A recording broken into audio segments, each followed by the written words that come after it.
I was standing inside a private spa suite above downtown Seattle, staring at my husband and my best friend in a white soaking tub together that afternoon, without blinking.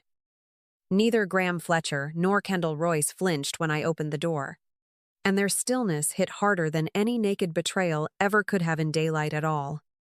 They looked less like lovers caught in a mistake, and more like people waiting for the cue they had rehearsed before I arrived there on time like bait. Graham's charcoal robe hung over a teak chair. Kendall's champagne sat untouched, and the running water sounded too clean for something this dirty to be accidental or human. An hour earlier, I had been reviewing staffing notes at my private club when Owen Calder called, breathing like his marriage had cracked open nearby at noon. He rushed out. "Graham and Kendall are in that suite right now. Meredith, and if you want the truth, get there before they clean up today." I almost dropped the phone, but before leaving the garage, my hand moved to the building access app Graham forgot we both used each week after years. Kendall checked in first. Graham followed 22 minutes later, and Owen entered after them, then left in 9 minutes without staying outside that door like he should. That timeline sat in my chest the whole drive across town, colder than panic, sharper than the picture Owen had forced into my head or heart. By the time I reached the suite, I was not a wife racing toward heartbreak, but someone stepping over hidden wires under a rug. Graham looked at me through the steam and murmured, "You got here faster than I thought," while Kendall watched him before she watched me. I closed the door behind me, saw his phone recording on the shelf, and asked, "Which part was supposed to make me look crazy tonight?" Graham's face softened too quickly, the way it always did when he wanted my anger to look childish beside his calm. He leaned back in the water and murmured, "Meredith, don't spiral," using the same word he had been planting in arguments for months. Kendall lowered her eyes like a woman caught in pain, but her lashes stayed dry, and both champagne glasses beside her remained untouched. The towels were folded too perfectly.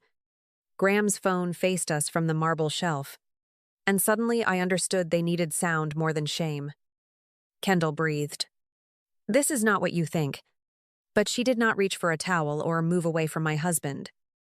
I looked at the phone, then at Graham, and the small red recording dot made every insult I almost said turn silent. Why did Owen leave after 9 minutes if he was so devastated? Landed between us, and Kendall's fingers tightened against the tub. Graham blinked once, then answered too late. "You are confused right now," which was not an answer, just another label prepared for later. My phone buzzed before either of them could build the next lie, and Owen's name lit up bright against my palm. I answered on speaker, and his voice pushed into the steam. "Did you make them admit it before he caught himself and changed it?" "I mean, did you confront them?" The correction made Kendall go still, and Graham's jaw shifted like he had heard a cue arrive wrong. "You've spent 4 months calling me reactive, and today you built yourself a reason," I said, keeping my eyes on Graham's phone. Kendall's softness cracked first as she whispered, "You always have to control every room." "Meredith," repeating words Graham had used in our kitchen 2 weeks earlier. That was when she stopped being my betrayed friend in any corner of my mind and became part of the machinery. I stepped back, opened the door, and left them sitting exactly where they had staged themselves. "Stay there," I said without raising my voice, "because I'm not giving you the scene you paid for." I did not drive back to the Queen Anne condo because every room there belonged to Graham's version of what had just happened. I drove along Elliott Bay instead, past glass restaurants and valet stands, with my hands steady enough to scare me. No one called after me from the suite, and no one chased me downstairs, which made their confidence feel even uglier. They still believed the trap had worked because I had walked out quietly, and quiet was always the easiest thing to misread. I pulled into a ferry lot and sat there while the city kept moving around me like nothing had been cut open. That was where I cried. Not for the marriage first, but for Kendall knowing exactly where to place the wound. She had sat in my kitchen, learned my schedule, borrowed my vendors, memorized, which silences made me blame myself before anyone else. When Graham texted, "Let's not make this uglier than it has to be," I stopped crying because that sentence was not remorse. I reopened the access log, saved every timestamp, backed up the screenshots, and sent them to an email Graham never touched. Then I called Beatrice Lowell, the family lawyer a club member once described as polite until the room deserved otherwise. My husband may have staged an affair scene to make me look unstable. I told her, and my voice sounded almost normal. She asked whether I had threatened anyone, touched anyone, taken his phone, or recorded anything illegally, and each no made her quieter. "Good," Beatrice answered. After the last question, then they failed at the only part that mattered tonight. She told me not to confront Graham again, not to answer Kendall, and not to give Owen another emotional sentence to repeat. I stared through the windshield at the dark water and understood healing was not going to arrive like comfort. It was going to begin as protection. One saved file, one unanswered text, and one locked door at a time. By morning, Beatrice had me in her office downtown with my access logs printed, my bank statements opened, and my phone face-up between us. She did not waste time pretending adultery alone would hand me a clean victory in Washington, because that was not how the law worked. "This is a community property state," she said, tapping the joint account statement. "So the court cares about fairness, assets, and conduct that affects money." Then she looked at the spa timeline again and added, "But staging you as unstable while money moves elsewhere is a different conversation." She told me not to confront Graham, not to bait Kendall, not to touch his devices, and not to record anyone where consent rules could burn me later. Everything had to come from places I could legally access. Accounts with my name, logs tied to my booking, messages sent to me, and records already in my possession. That warning landed harder than comfort because it gave my anger a shape I could actually use. I left her office with one instruction sharp enough to hold on to: let them keep performing. Meredith. While we preserve what they forgot. 2 days later, I met Colin Mercerly, a forensic accountant Beatrice trusted because he treated drama like noise and numbers like sworn testimony. Colin sat across from me with reading glasses low on his nose, moving through 3 months of statements without reacting once. The transfers were not huge enough to scream, but they were steady enough to whisper, and they all came from our joint emergency account. Each payment landed under Northline Experience Consulting, a vendor name bland enough to disappear until Colin circled the mailing address. "That mailbox belongs to Kendall's event business," he said, sliding the page back to me without softening the blow. I stared at the address, remembering her champagne untouched beside Graham, and suddenly the spa suite felt less like an affair than a cover story. Colin did not call it fraud. Not yet. But he called it smoke in the same room as a locked door. That was enough for Beatrice to file for legal separation and request temporary financial restraints before Graham could move another dollar. By Friday, preservation letters went to Graham, Kendall, and Northline, warning them not to delete invoices, emails, vendor records, or messages. I read my copy twice in my apartment, feeling no triumph. Only the strange steadiness of a door finally locking from my side. Owen asked to meet at a coffee bar in Capitol Hill, and Beatrice allowed it only because the place stayed crowded before lunch. I arrived with my phone face down, my bag zipped, and one rule in my head: listen without handing him another sentence to weaponize. Owen looked older than 35. His shirt wrinkled at the collar, his hands wrapped around a paper cup he never lifted. "I owe you more than an apology," he started, and I answered, "Then don't spend it trying to sound innocent." He flinched, because innocence was exactly what he had come hoping to borrow, and for once he did not get it from me. Kendall had spent the week before the suite crying to him, saying Graham would not stop pursuing her and Meredith would never believe anything clean. She said you needed to see it yourself, Owen admitted, staring at the table. She said if I called, you would come fast enough to catch the truth before Graham denied everything. I let that sit between us because the access log already proved the first lie. And his shame was finally matching the evidence. When you told me to make a scene, whose words were those? I kept my voice level because anger would only make him smaller. Owen swallowed, then looked up with wet eyes and no performance left in them. Kendall said, you never believe anything unless the room gets loud. Hlah, he said, and the sentence landed exactly where she had aimed it. That was not a panicked wife asking for help. That was a woman using my private insecurities as stage direction. He slid his phone across the table. Not stolen files. Not anything illegal. Just Kendall's own texts from the morning. Everything happened. The messages showed the check-in time, the instruction for Owen to leave, and the line telling him to call me at 12:40. I thought I was helping my wife tell the truth, he whispered, and I believed the guilt without forgiving the damage.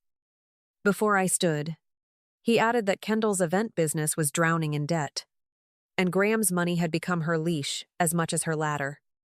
3 weeks later, Graham chose Canlis because expensive rooms made him believe everyone inside would protect reputation harder than truth.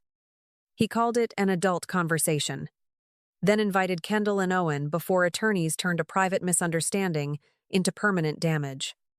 I agreed only after Beatrice confirmed the financial restraints were moving, because Graham still believed my silence meant weakness. I arrived 10 minutes early, not nervous, just finished with entering rooms after other people had written my part. By the time I sat down, he had ordered wine. Kendall wore cream, and Owen looked like confession had followed him inside. Graham smiled like a man hosting peace instead of damage control, one hand resting near Kendall's menu with careless ownership. We all made choices we regret, he began, while Kendall lowered her eyes and Owen stared at untouched water. I opened my folder and placed down the access log, showing Kendall first. Graham after her. Owen gone in 9 minutes. This is where your timeline stops breathing, I said, and Graham's smile disappeared before he could rebuild it. Kendall reached first, then froze when she saw the phone record and Owen's own texts printed beneath the timestamps. You're trying to ruin me because you're hurt, she whispered, but her voice cracked exactly on hurt. I set Colin's review beside it, with Northline Experience Consulting circled and the vendor mailbox tied to Kendall's event business. No, Kendall. You used my vendor network and my marriage in the same month, and both left receipts. Owen turned toward her slowly, face emptying as he asked, Did you tell me to call her at 12:40? Kendall did not answer fast enough, and that delay did more damage than any insult I could have thrown. Graham leaned in, voice low. Meredith. You had no right to investigate me. Carefully avoiding the money on the table, I had every right to read accounts with my name on them. I answered, watching his fingers tighten around his glass. Beatrice rose from the nearby table then, calm enough to make Graham look louder without raising her voice once. Mr. Fletcher, you have been served notice of legal separation and temporary financial restraints, she said, placing her card beside the folder. Graham looked at me then. Not sorry, only furious that the room no longer belonged to his version. You're making yourself look unstable, he breathed, and I smiled because his trap had finally become evidence. No, Graham, you built an entire trap for that sentence, and I still did not step into it. After Canlis, the story did not explode online, because real social ruin in Seattle moved through unanswered emails, paused contracts, and suddenly unavailable calendars. Kendall's clients did not need my tears when the vendor chain showed her pitching access she never owned through Northline Experience Consulting. One charity chair called my club office and asked, carefully, whether Kendall had been authorized to use our preferred vendor list.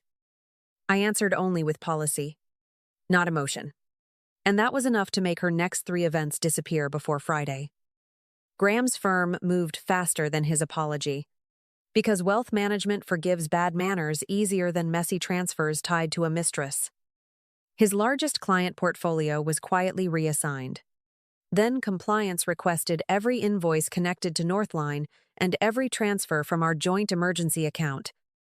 He emailed me once, writing, "You are taking this too far," as if the statements had forged themselves. I forwarded it to Beatrice without answering, because his anger was finally arriving in writing instead of hiding behind concern. Owen filed for separation from Kendall 2 weeks later, and no one at their dinner parties confused him with a hero. He had made the call, pushed the scene, and handed me the words Kendall fed him before he understood the trap. Still, he signed a declaration confirming the check-in times, the 12:40 instruction, and Kendall's line about making the room loud. That did not erase what he did, but it stopped him from becoming another man who saved himself by lying. Kendall sent one final message that read, "You took everything from me," and I stared at it without feeling tempted to respond. She lost Graham the moment he blamed her in his affidavit, lost Owen when her instructions outlived her tears, and lost clients when invoices met timestamps.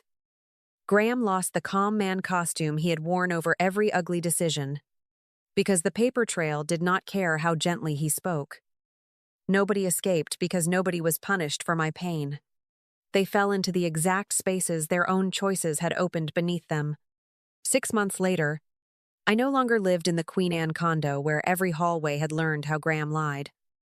I rented a smaller apartment near Lake Union, bright enough in the morning that grief could not hide in corners. The legal separation had moved into divorce, and Graham no longer controlled our accounts. Our story, or the word unstable. Beatrice called one Thursday to say the settlement framework finally reflected the money trail, including reimbursement for funds Graham pushed through Northline. I did not celebrate by posting anything, calling Kendall, or sending Graham one last sentence he could keep. I celebrated by changing beneficiaries, signing my lease renewal, replacing the wine glasses Kendall once touched, and sleeping until sunrise without checking my phone. Graham sent a long email about remembering the good years, and I read it once beside my kitchen counter. Some years were good, I whispered, then saved it for Beatrice because good memories did not reduce the weight of planned harm. The San Francisco offer arrived through a club member who had watched me handle quiet disaster without making myself smaller. They wanted me to lead the opening team for a new members club, with better pay and a title Graham could not stand beside. I packed Seattle into labeled boxes, but I left behind every version of myself that had begged confusion to become kindness. When I walked into that new apartment overlooking the bay, I did not feel rescued by anyone. I felt returned to myself, and that was stronger than revenge, cleaner than victory, and quieter than the apology I stopped needing. I learned that power is not always loud, and healing does not always arrive dressed like forgiveness. Sometimes it is one unanswered email, one locked account, one signed lease, and one morning when your own name sounds whole again. Graham built a room where I was supposed to fall apart, but I walked out before his story could become mine. Thank you for staying with this story until the end. If any part of Meredith's journey felt familiar, I hope it reminded you that peace can still find you after betrayal. Share where you're watching from, and tell me which moment made you realize she had already won.